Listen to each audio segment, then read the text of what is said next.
Existe un cambio invisible, pero absolutamente radical en la forma en la que vivimos y nos movemos hoy en día por Europa. Ocurre todo el tiempo.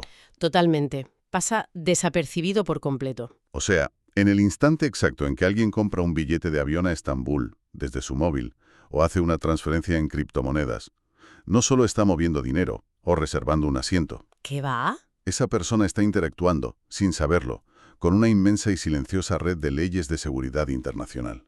Una red que está escaneando y cruzando bases de datos a una velocidad vertiginosa. Y es una arquitectura digital y legal que francamente es asombrosa por su complejidad.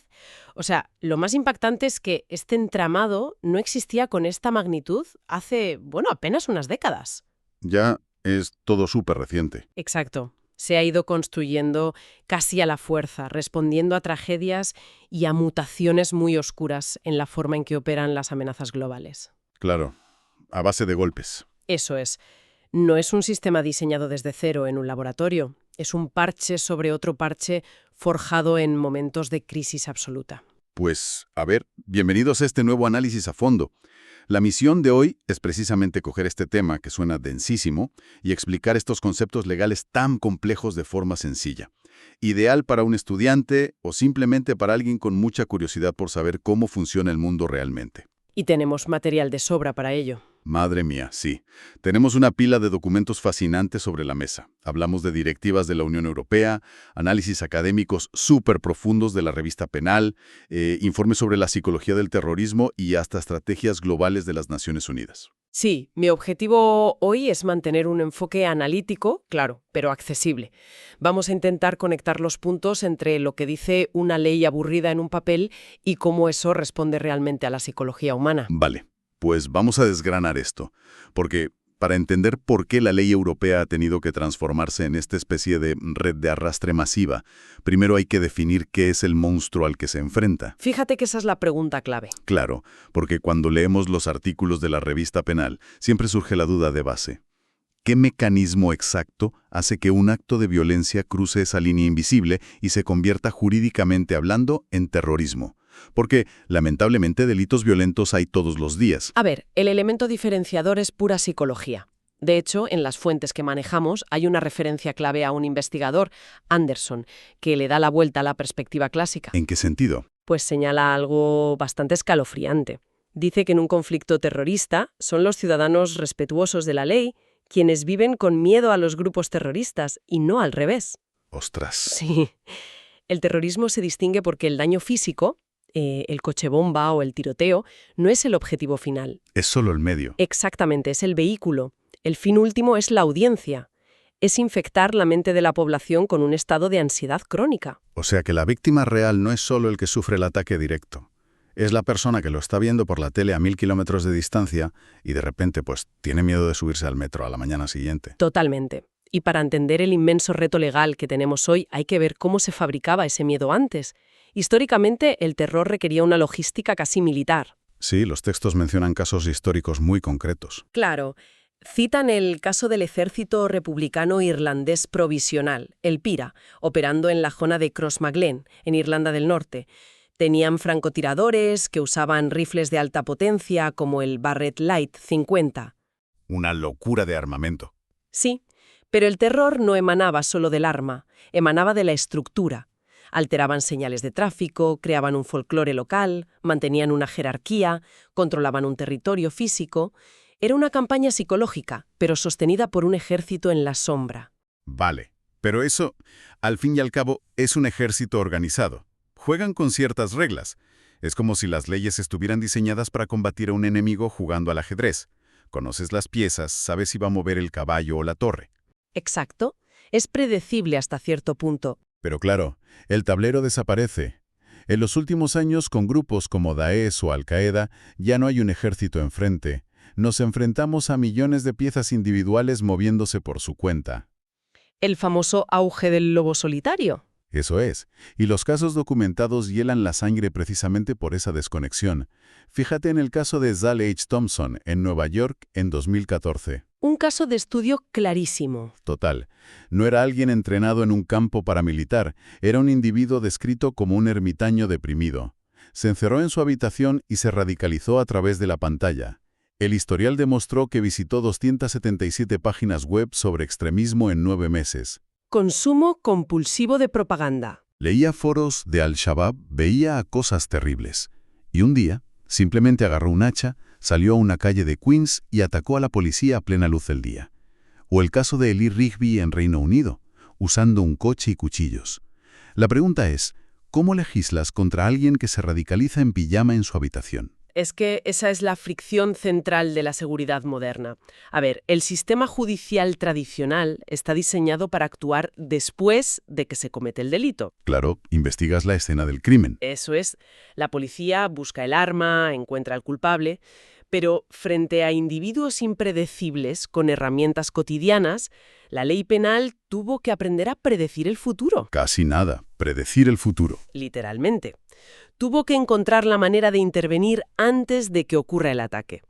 Y para lograr esa anticipación a nivel europeo, hubo que empezar desde muy arriba, desde la ONU. Pero fíjate que la ONU es un mastodonte burocrático inmenso.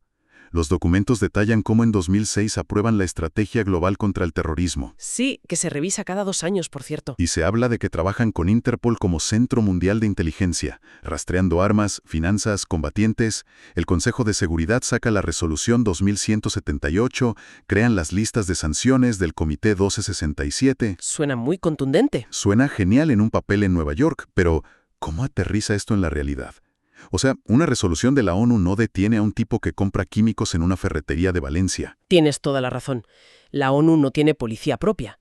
Proporciona un enfoque operativo global, un paraguas diplomático. El desafío real recae sobre organizaciones como la Unión Europea. Que tienen que traducir todo eso. Exacto. Tienen que coger esas directrices globales y realizar una labor de fontanería legal complejísima para convertirlas en leyes penales vinculantes a nivel nacional. Y el primer intento verdaderamente revolucionario fue la decisión marco del año 2002. ¿Y qué cambió exactamente esa decisión marco? Porque hasta entonces, definir terrorismo era un debate filosófico interminable. Cambió la arquitectura del delito. Logró por primera vez un consenso internacional combinando actos objetivos con fines subjetivos. Vale, actos objetivos como, no sé, secuestros. Secuestros, destrucción de infraestructuras, liberación de sustancias peligrosas, cosas tangibles. Pero a eso hay que sumarle los fines subjetivos, que son intimidar gravemente a la población o desestabilizar estructuras políticas. Esa combinación es lo que define el terrorismo legalmente. Y aquí es donde se pone realmente interesante para quienes nos escuchan, especialmente si están estudiando estos temas. ¿Cuál es la relación exacta entre estas directivas de la UE y las leyes penales nacionales? Es una buena pregunta. Si la UE dice que esto es terrorismo, ¿qué tiene que hacer un juez o un legislador en España al día siguiente? A ver, la directiva no borra la ley nacional automáticamente. Funciona obligando a los Estados miembros a, y cito, tipificar conforme a su legislación nacional estos delitos. O sea que el Parlamento tiene que cambiar su propio Código Penal. Eso es. Tienen que redactar nuevos artículos para incluir exactamente esos delitos, homogeneizando el código en toda Europa, para que descargar un manual de bombas sea igual de ilegal en Madrid que en Varsovia. Pero claro, tener códigos idénticos no sirve de nada si las policías de cada país no se hablan entre ellas. Las burocracias nacionales eran reinos herméticos. Y eso nos lleva a la reforma más importante, el Tratado de Lisboa. Totalmente.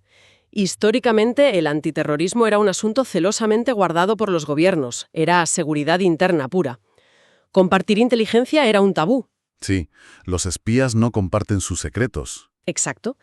Pero el Tratado de Lisboa, firmado en 2007 y en vigor en 2009, cambió esto por completo. Convirtió el espacio de libertad, seguridad y justicia en una competencia compartida. Y el anclaje legal de eso es la famosa cláusula de solidaridad, ¿no? El artículo 188R o artículo 222. Sí, la cláusula de solidaridad es fundamental. En la práctica, significa que si un Estado miembro sufre un ataque terrorista, la Unión y el resto de Estados miembros movilizarán todos los instrumentos a su disposición para ayudar. Todos a una. Y de ahí nacen herramientas compartidas brutales. Europol, Eurojust, Frontex, pero sobre todo el Tratado de Prüm, o Schengen III, para compartir perfiles de ADN y huellas dactilares. El Tratado de Prüm es fascinante. Automatizó el rastreo policial a través de las fronteras europeas de una forma espectacular. Entonces, ¿qué significa todo esto a nivel práctico? Si centralizamos la seguridad, ¿acaso las fronteras nacionales dejan de importar en el ámbito criminal? Lo fascinante aquí es que las fronteras desaparecen para el intercambio de datos. O sea, tienes sistemas como el ECRIS para antecedentes penales o Eurodac, la información fluye en segundos.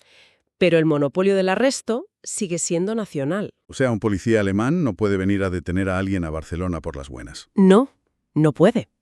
El desafío de coordinación sigue siendo enorme.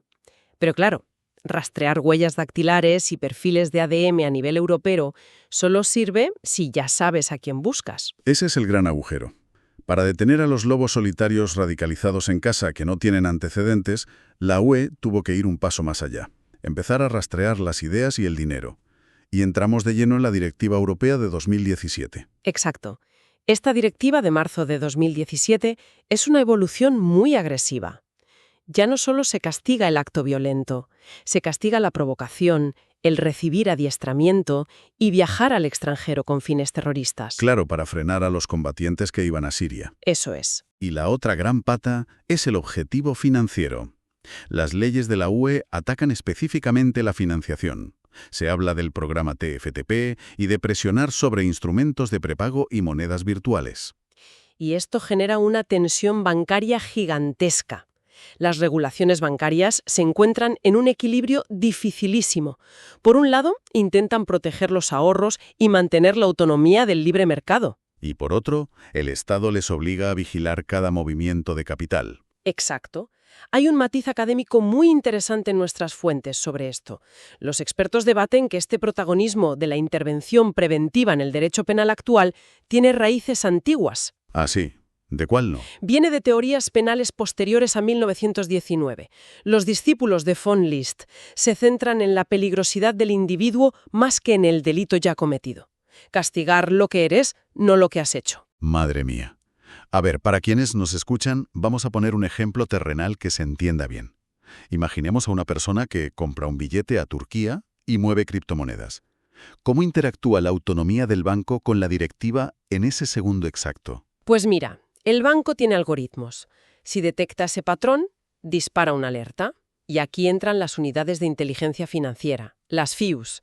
Que hacen de puente, ¿no? Exacto. Actúan como puente. El banco congela la operación y avisa a la FIU, que cruza esos datos con la policía. La autonomía del banco se pausa por la seguridad del Estado. Pero, claro, rastrear viajes y dinero virtual nos lleva inevitablemente a la fricción más grande de nuestros tiempos. Porque vigilar a los delincuentes preventivamente significa vigilar a todos los ciudadanos por defecto. Es el gran dilema del ciudadano. Privacidad contra seguridad nacional. Y esto impacta en la vida diaria de cualquier persona. El registro de nombres de pasajeros, el PNR de las aerolíneas. Cada vez que vuelas, tus datos se escanean. O el monitoreo de discursos en línea a través de la IRU. Y aquí el debate legal y ético es tremendo. Tenemos que ser imparciales en esto, porque hay argumentos de peso en ambos lados. Unos dicen que sin seguridad física no hay derechos que valgan. Y otros argumentan que recopilar datos de todos vulnera la privacidad y abre la puerta a un control estatal desproporcionado. Efectivamente. Y hay una línea finísima, por ejemplo, en la provocación que menciona la directiva de 2017. ¿Cómo bloqueas webs extremistas garantizando que no se restrinja información periodística o científica legítima? Es que eso plantea una pregunta crucial. Si las instituciones diseñan leyes para atrapar a alguien en la fase de pensamiento, basándose en su historial web, ¿dónde trazamos la línea entre prevención y vigilancia masiva? Es el gran reto legislativo para el futuro de la UE. Los terroristas adaptan sus medios, abandonan explosivos complejos por coches de alquiler o incluso preparan ciberataques contra suministros de agua. Tela. Las leyes penales, que suelen ser reactivas, tienen que volverse predictivas sin vulnerar los derechos humanos. Y no es nada fácil. Pues a modo de resumen, menuda inmersión hemos hecho hoy.